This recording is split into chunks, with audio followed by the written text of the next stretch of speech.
आप देख पा रहे हैं ये हमारी आउटडोर की तो क्लास चल रही थी। इससे पहले हमने इंडोर पे क्लास किया था। आज हम आपके सामने लाए हैं आउटडोर। हम इसके बारे में जानेंगे कि आउटडोर में किस किस भाग का क्या नाम है, इसमें कौन कौन से पार्ट लगे होते हैं। हम आज इसका बारे में जानेंगे। इस वीडियो में लास्ट तक बने रहिए। हम इसे खोलते हैं, कैसे इसे खोलेंगे, जो इसमें इलेक्ट्रिक पार्ट और जो मैकेनिकल पार्ट लगे होते हैं कहाँ लगे होते हैं, कैसे चेक करेंगे। हाँ, आपको इस वीडियो में लास्ट तक देखने को मिलेगी। हमारी इस वीडियो में लास्ट तक बने रहिए। ये हमारा आउटडोर है। आप देख पा रहे हैं हमने सारा स्क्रू को ऊपर से पहले खोल दिया है ताकि जो वीडियो है वो लंबा ना हो, इसलिए हमने सभी जगह ऊपर की स्क्रू को खोल दिया है। हम पीछे की ओर आते हैं। देख पा रहे हैं हमने पीछे का स्क्रू को भी खोल दिया है। खोलने के बाद हम ऊपर की कैप पर आसानी से आराम से उठा लेंगे।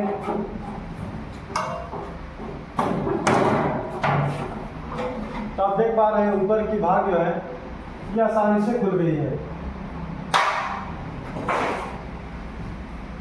आगे से कीजिए। अब हम क्या करेंगे, जो आगे का पोर्शन है इसे खोलेंगे। तो आप देख पा रहे हैं क्लिप है, इस तरह बाहर को खींच लेंगे और ये जो बाहर की जो सेफ्टी कवर है ये बाहर निकल जाएगी। हम इसे भी आसानी से बाहर निकाल देंगे।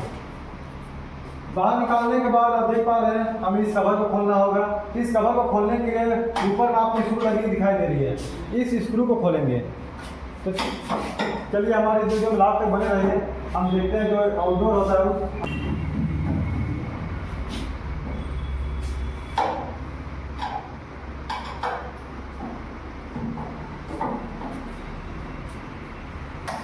खोल लेंगे। खोल लेने के बाद जो हमारा बाहर के जो कवर है उस कवर को हम बाहर निकाल लेंगे।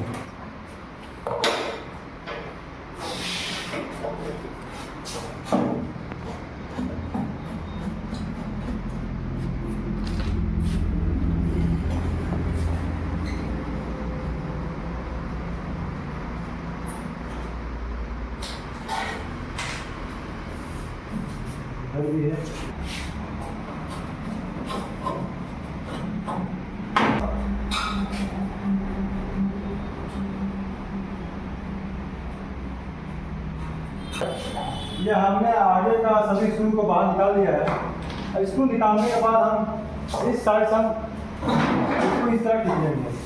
खींचने के बाद देख पा रहे हैं यहाँ पर लॉक है, इस लॉक को सीधा करेंगे और जो हमारा कवर है ये बाहर निकल जाएगा।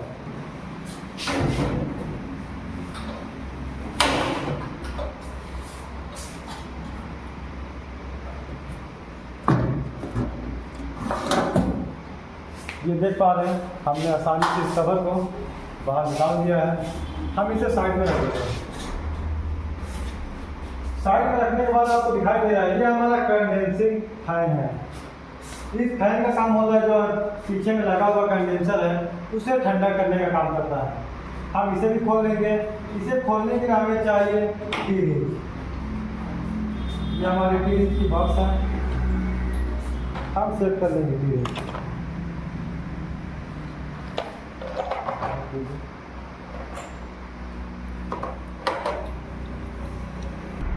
चलिए आप देख पा रहे हैं हमने इस कंडेंसिंग फैन को बाहर निकालने के लिए हमने रैचेट रिंच लिया है। ये हमारी 13 नंबर की है। हम इसके माध्यम से हम इसे खोलेंगे। ये आप देख पा रहे हैं ये जो हमारी जो कंडेंसिंग फैन है उसे बाहर निकाल दिया जा रहा है। उस निकालने के लिए हमें 13 नंबर की हमें ये रिंच चाहिए है। तो हमने इस नट को खोल दिया है। खोलने के बाद जो फैन है उसे हम निकालेंगे। निकालेंगे कैसे, इसको हल्का हल्का मारना होगा। ये हमने बाहर निकाल दिया है मोटर से। जब आप देख पा रहे हैं हमारा मोटर है ये, हमने उसे अलग कर दिया। हम इसे भी बाहर निकाल दिए। अब हमें मोटर निकालना है। तो मोटर निकालने के लिए हमें यहाँ पर स्क्रू लगा हुआ है उसे खोलना होगा। ये स्टेन है उसका, ठीक है। हम इसे खोल लेंगे। चलिए अब हम इस कंडेंसिंग मोटर खोलेंगे। इस मोटर को खोलने के लिए हमें स्क्रू ड्राइवर की सहायता से हम खोलने की कोशिश कर रहे हैं। ये बहुत टाइट है। आप देख पा रहे हैं ये हमारा कंडेंसर मोटर है। इस कंडेंसर मोटर को निकालेंगे।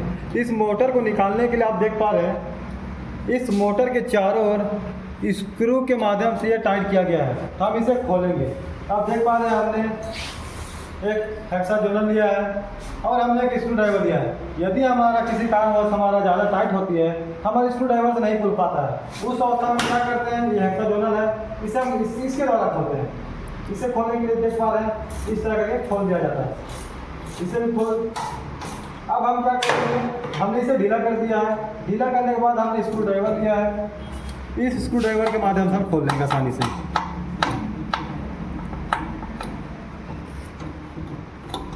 ये आप देख पा रहे हैं, ये हमारा पहला स्क्रू हमने बाहर निकाल दिया है। इस तरह सभी स्क्रू को हम बाहर निकाल लेंगे।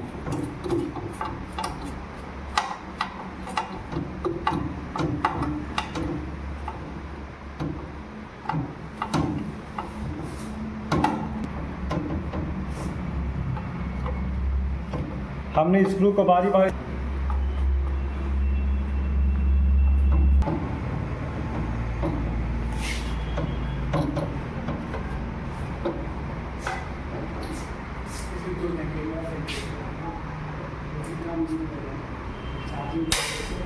जैसे कि आपने देख पा रहे हैं वीडियो में कि हमने सभी स्क्रू को बाहर निकाल दिया है। इस स्क्रू को निकालने के बाद हमारी जो कंडेंसिंग मोटर है ये हमारी बाहर निकल जाएगी।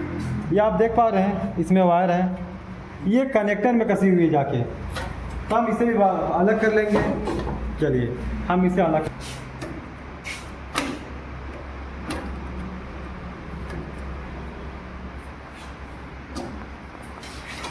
ये हो गया।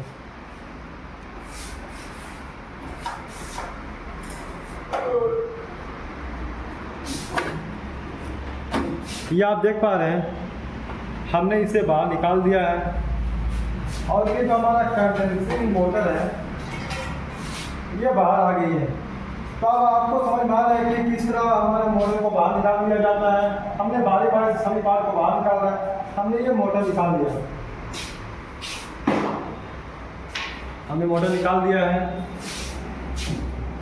अब आप देख पा रहे हैं यहाँ पर ही ये मैग्नेटिक कनेक्टर है। इस मैग्नेटिक कनेक्टर को निकालना है। और ये हमारी कैपेसिटर है और ये हमारा कंप्रेसर है। हम इन सभी को बारी बारी से खोलेंगे। हमारी इस वीडियो में लास्ट तक बने रहिए।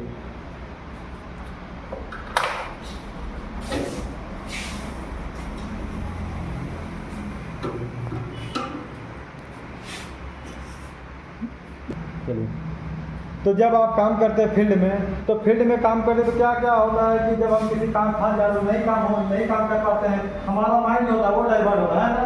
हम क्या करेंगे, कैमरा ले लेंगे। कैमरा लेने के बाद हम इस पर एक वीडियो तैयार करेंगे। छोटा सा वीडियो तैयार करने के बाद हम इस वीडियो को अच्छे से रखेंगे। अब लगता है कि हम फंस रहे हैं, उस अवस्था में हम क्या करेंगे, इस वीडियो को हम देखेंगे, है ना। हम जानते हैं तब भी इस तरह काम करना है। हम जब भी काम करेंगे इस तरह हमें पहले हमको काम करना है, ठीक है। फिर हम अपने हिसाब से काम करेंगे। तो ये हमारा कनेक्टर है, हमने एक वीडियो तैयार कर लिया है। अब इस कनेक्टर को हमने सभी वायर को इसको हम हटा रहे हैं। अब हम क्या कर रहे हैं, जो कनेक्टर लगा हुआ है इस कनेक्टर को हम बाहर निकालेंगे। ये कनेक्टर है, यहाँ वायर कसा हुआ है।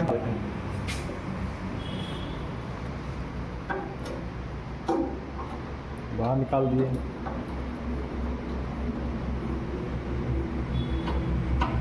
अब हम लोग क्या करेंगे, जैसा हम लोग वीडियो बनाए हैं उस तरह करके वायरिंग कर देंगे।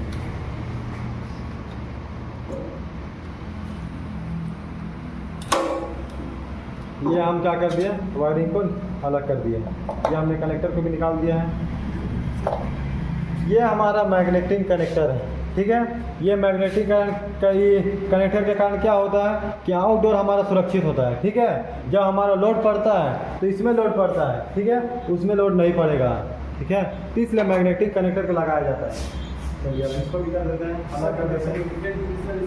इसमें फेंक दिए, इसमें से निकल रहे हैं यहाँ से, समझे। यहाँ से फेंक दिए, यहाँ से फेंक नहीं गिरेगा, यहाँ से निकल दिए, यहाँ से निकल नहीं गिरेगा। इस तरह काम करके कहाँ जा रहा है, यहाँ पर हमारा कंप्रेसर मिल रहा है। हाँ, तो इस तरह क्या कर देंगे, हम इसको और निकाल देते हैं।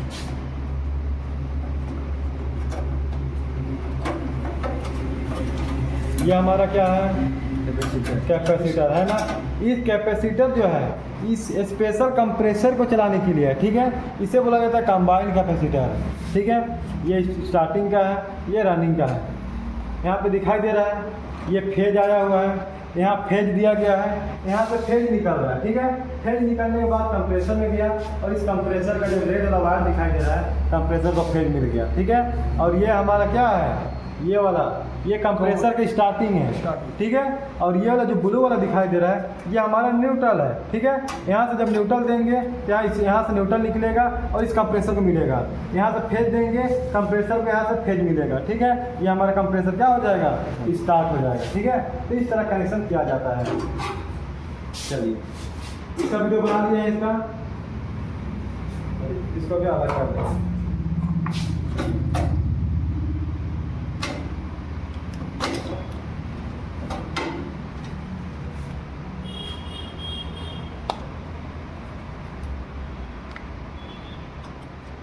इसको भी अलग कर दिए। ये हमारा कंप्रेसर, इसको भी निकाल दिए और इस बार को भी हमने निकाल दिया, ठीक है। अब क्या करेंगे, चलिए इसको भी निकाल देते हैं।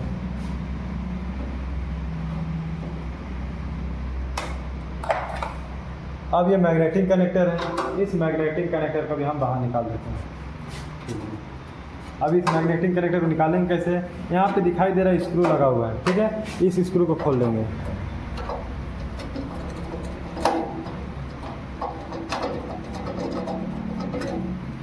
ये कोना में भी लगा हुआ है।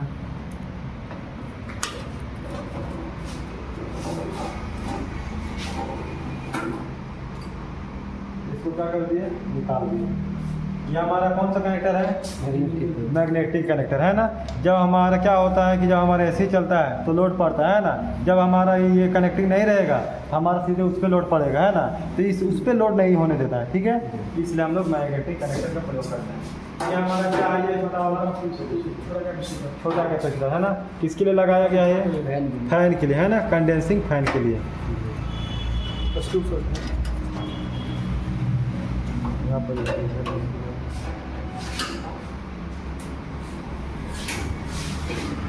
इसको खोलने की जरूरत नहीं है ना। अब इसका हमें कवर निकालना है, इसका बस हम क्या करते हैं, बड़ा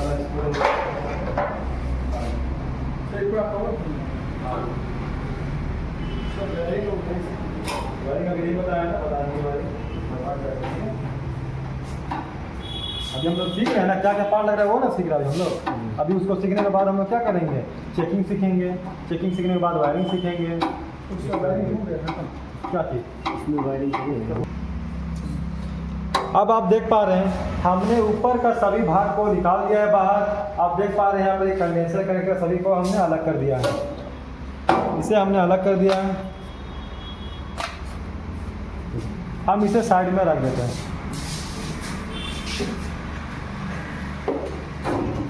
इसे हमने बाहर निकाल दिया। अब बाहर निकालने के बाद हम इसे निकाल देते हैं, इस स्टैंड को खोलते हैं।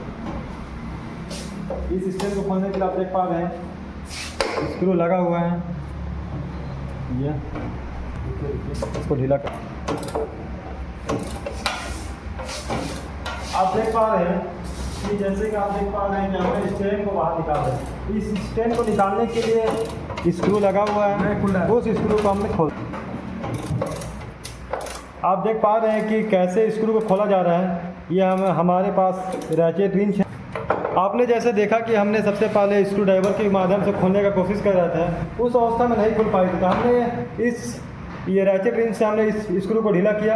अब उसके बाद हम फिर से वापस स्क्रू ड्राइवर लिए, अब उसे हमने स्क्रू ड्राइवर की सहायता से हम खोल रहे हैं।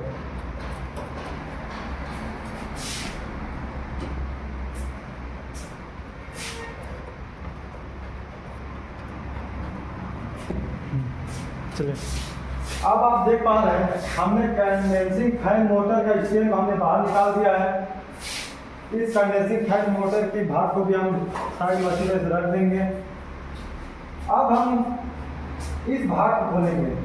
इस भाग को खोलने के लिए हमारी सभी साइड में स्क्रू लगी होती हैं। उस स्क्रू को सबसे पहले खोलना होगा। तो उससे पहले हमें खोलने के लिए हमें इस भाग को खोलना होगा। इस साइड में स्क्रू लगा हुआ है, इसमें भी हम खोल लेंगे। हम सभी स्क्रू को बारी बारी से खोल लेंगे।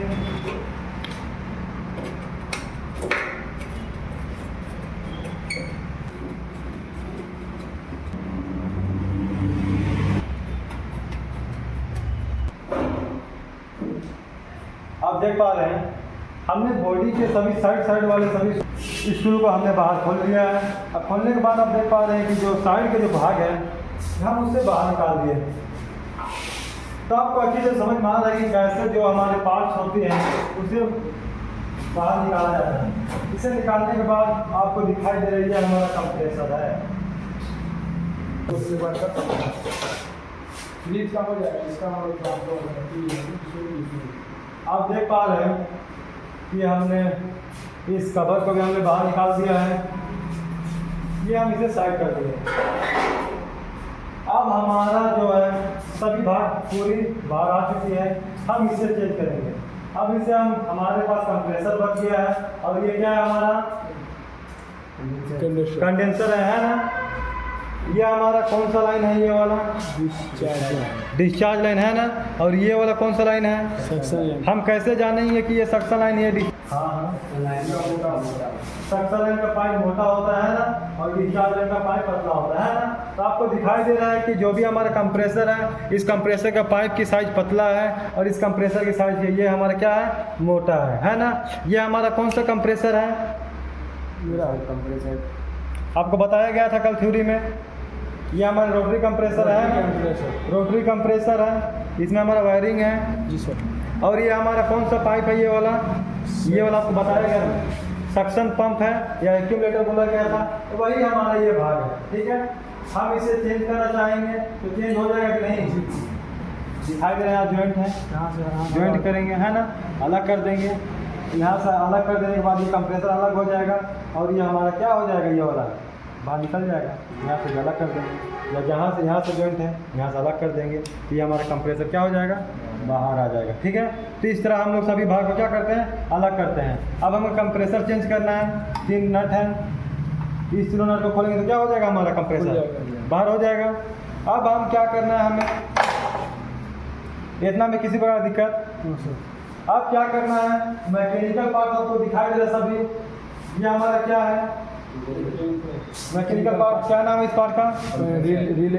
कंप्रेसर है ना। ये कंप्रेसर के बाद डिस्चार्ज लेने हमारा कौन सा भाग लगता है? हाँ, ये कौन सा भाग जुड़ा हुआ है? कंडेंसर। कंडेंसर के बाद कौन सा भाग जुड़ा होता है? सक्शन होता है। कंडेंसर के बाद फिल्टर लगा होता है, फिल्टर लगा होता है। तो फिल्टर हमारा कहाँ है? यहाँ फिल्टर लगा हुआ दिखाई दे रहा है। अब फिल्टर के बाद हमारा कौन सा भाग होता है? ये कैपिलरी ट्यूब है ना। अब कैपिलरी ट्यूब के बाद हमारा कौन सा भाग होता है? कैपिलरी ट्यूब के बाद सर एवापोरेटर होता है। हाँ, कैपिलरी ट्यूब के बाद एवापोरेटर होता है ना। तो वही हमारा क्या है? ये भाग। हाँ, कौन वाला? ये वाला मोटा वाला है ना सक्शन। तो इस तरह हमारा क्या होता है? कनेक्शन हमारा इंडोर का पाइप कनेक्ट किया जाता है ना। तो इस तरह हमारा सभी साइकिल क्या होता है? पूरा होता है। तो पूरा होने के बाद हमारा क्या होता है? सभी भाग कूलिंग होने लगता है ना। तो फिर हमारे रूम में हमारा तापमान में क्या होता है? बदलाव होने लगता है। तो इस तरह हमारा ऐसे ही काम करता है। इसको क्या बोलते हैं? इसको नट है, मतलब इसको इसमें कसने के लिए क्या है? ये तो कसा हुआ है, इसको हम उसको क्या कहते हैं? डेड नट। डेड नट, ठीक है। इसको क्या कहते हैं? Suction valve. इसको सक्शन वाल्व, इसको डिस्चार्ज वाल्व है ना। अगर हमको गैस चार्ज करना है तो इसमें से गैस चार्ज करेंगे, ठीक है। उससे हम क्या करेंगे? इवापोरेटर को जोड़ेंगे है ना। और ये वाला हमारा डिस्चार्ज लाइन है, इसके माध्यम से गैस हमारा क्या होगा? वापस ऐसे ऐसे करते हुए पूरा हमारा फिर से यहाँ आएगा और फिर हमारा क्या करेंगे? कंप्रेसर को फिर हम लोग काम करेंगे, ठीक है। तो आपने देखा कि जैसे हमने इंडोर के यहाँ पे रखा हुआ है, हम इंडोर और आउटडोर के बीच में कैसे पाइप का कनेक्शन करते हैं हम उसे बता रहे हैं अपने छात्र को। तो आप देख पा रहे हैं यहाँ पर ये सक्शन वाल्व है। इस सक्शन वाल्व के द्वारा इवापोरेटर ये जो हमारा इंडोर है वो कैसे कनेक्ट होता है हम उसे बता रहे हैं। तो आप देख पा रहे हैं ये हमारा सक्शन लाइन है। ये जो आपको दिखाई दे रही है मोटी वाली लाइन, ये हमारा सक्शन लाइन है जो इवापोरेटर के साथ जुड़ती है इंडोर के साथ, ठीक है। और ये जो हमारा डिस्चार्ज वाल्व है, ये हमारा एवापोरेटर में हमारा डिस्चार्ज लाइन है उसके साथ जुड़ती है। ये आपको दिखाई दे रही है, यहाँ पर पतली लाइन है, ये हमारा डिस्चार्ज लाइन के साथ जुड़ती है। और ये हमारा जो हमारा कंप्रेसर का जो हमारा सक्शन लाइन है उसके साथ ये हमारा इंडोर का सक्शन लाइन जुड़ती है। तो इस तरह मिलकर हमारा पूरा जो स्प्लिट एसी है कूलिंग का मतलब कूलिंग करने का काम करती है। ठीक है, आप बोले क्या होता है, अब हमें चेकिंग समझना है ना। चलिए, ये हमारा कैप है कंप्रेसर का, ताकि पानी वगैरह इसमें ना पड़े, है ना। ये हमारा लिखा हुआ है कॉमन रनिंग स्टार्टिंग, दिखाई दे रहा है। ये कंप्रेसर का 3 पिन है। कॉमन जाइए किलोमीटर लाइए, हम इसे कैसे चेक करेंगे ये बताते हैं। यहाँ पे लिखा हुआ है, यहाँ कॉमन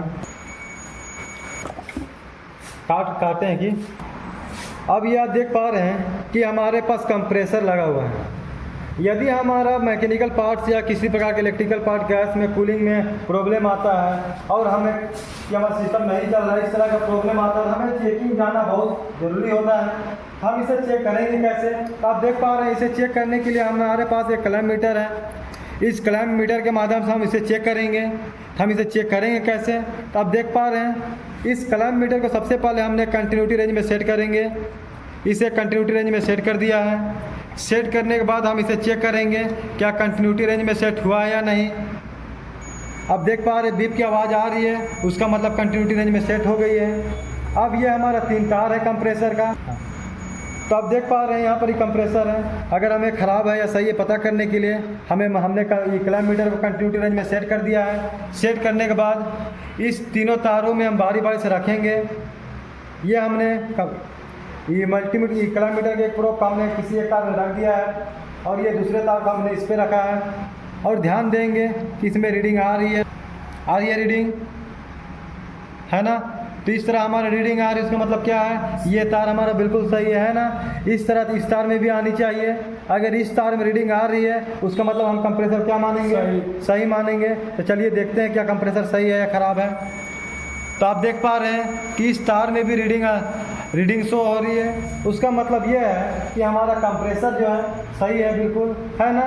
ये हमने कंप्रेसर को इस तरह से मतलब चेक कर लिया है। अगर हमें कंप्रेसर पता चल गया कि ये कंप्रेसर सही है, हम इसे चलाने के लिए कॉमन रनिंग स्टार्टिंग पता करना होगा। तो कॉमन और रनिंग और स्टार्टिंग हम पता करेंगे कैसे, तो हमारे इस वीडियो में लास्ट तक बने रहिए। चलिए कॉमन रनिंग स्टार्टिंग हम कंप्रेसर का पता करते हैं। हमने कंप्रेसर का किसी एक तार में हमने मल्टीमीटर को एक प्रोब पर रख दिया है। क्लैम्प मीटर के दूसरे प्रोब से हमने मोटर के किसी दूसरे तार पर रख दे रहा है। उसके बाद हम रीडिंग नोट करेंगे। आप देख पा रहे हैं 0.56 आ रही है। अब हम इसमें रखेंगे और देखेंगे कि किन 2 तार पर रीडिंग सबसे ज़्यादा आ रही है। आप देख पा रहे हैं इसमें 0.2 आ रही है जी। अब हमारी चेक करने का नियम ये है कि जिन 2 पिन पे रीडिंग सबसे ज़्यादा आएगी उन दोनों को छोड़ के हमारा तीसरा तार क्या होगा, कॉमन होगा। तो आप देख पा रहे हैं कि यहाँ पर ही क्या आ रही है, रीडिंग्स इन दोनों में ज़्यादा आ रही है। मतलब ब्लू वाला हमारा क्या है, कॉमन है ना। तो कॉमन पता हो गया हमारा ये ब्लू वाला। आप कॉमन में रखने के बाद हम रनिंग स्टार्टिंग पता करेंगे, है ना। तो चलिए हम रनिंग स्टार्टिंग पता करते हैं। हमने क्लैम्प मीटर का एक प्रोब को कॉमन पॉइंट पे फिक्स कर दिया है। अब क्लैम्प मीटर के दूसरे प्रोब से बारी बारी से हम अब आप देख पा रहे हैं कि हम रनिंग और स्टार्टिंग वायर पता करेंगे। तो रनिंग और स्टार्टिंग वायर पता करने के लिए हमने कॉमन पे क्लैम्प मीटर के एक प्रोब को फिक्स कर दिया है। और जो 2 तार बची हुई है मोटर का उसमें हम बारी बारी से रखेंगे। चलिए हम बारी बारी से रखते हैं। यहाँ पर आप देख पा रहे हैं इसकी रीडिंग 10-11 के आसपास में आ रही है। अब हम इसमें देखते हैं कितना आती है रीडिंग।